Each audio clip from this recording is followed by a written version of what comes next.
right, so here's how this all got started. Body language is the management of time, space, eye contact, gesture, facial expression, stance, movement. And what I study is how body language impacts leadership effectiveness, particularly in things like managing change, negotiation, sales, job interviews, dealing with multicultural international teams. And I also blog for Forbes. And that's what I blog on. I blog on mostly on body language and leadership. But last April, I did a blog on 12 ways to spot a liar at work. Now, my blogs do, you never know. Some blogs get a couple thousand. If it's really popular over time, it'll get to 20, 30, maybe 80,000. This blog in the first 10 days got 263,000 hits. And I thought, well, okay, people are interested in that topic. As was I. And also, I thought it would be easy. Because here I was, practically an expert already. I mean, I had done a lot of research on nonverbal cues and lying. I was interested in the topic, and I thought it'll be easy to write the book. And what I found was I knew so little. First of all, I didn't know what a big liar I was. But secondly, I found out many, many things. And that's what I'm going to talk to you about, a few of them today. First of all, you work with a bunch of liars. And they lie for a bunch of reasons.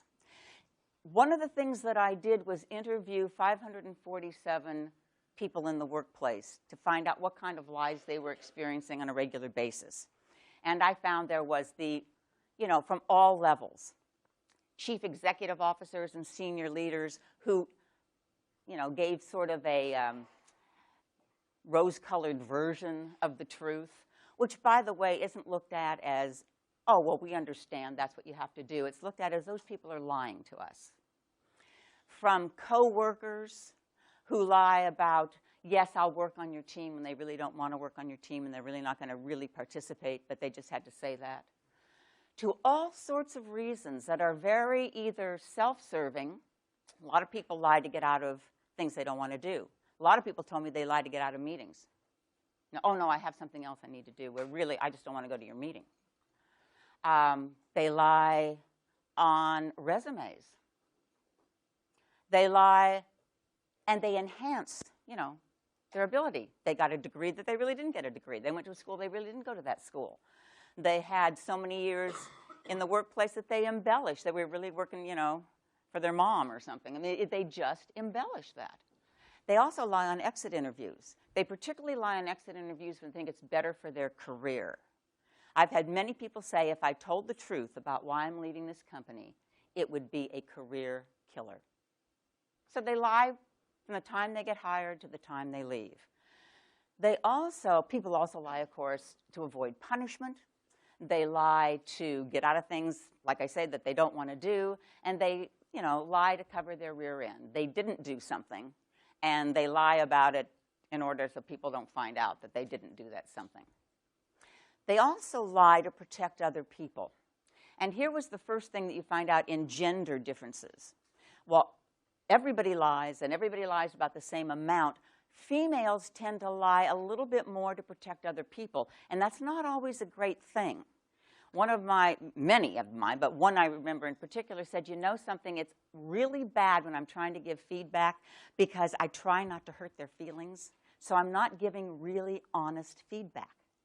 Now, what does that, even that woman said, and I'm working on that. I'm trying to get better at that, but I know it's really hard for me to do.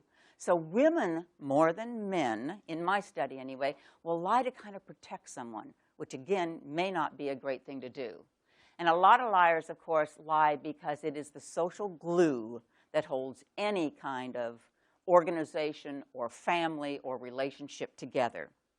If you ask me how I am, you really don't know, or you really don't want to know how my entire day went. What you want me to say is, oh, I'm fine, how are you? That's what we expect. So we know we're set up for some kind of lies.